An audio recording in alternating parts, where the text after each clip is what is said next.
Please remain standing. We would like to request Father Ionis Lego to say the blessing of the food.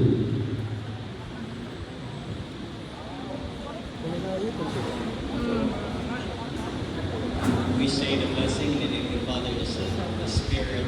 Together, bless us, O Lord, for this day you wish about to receive from thy bounty through Christ our Lord. Amen. Father, the Son, and the Spirit. Happy Fiesta. Okay, so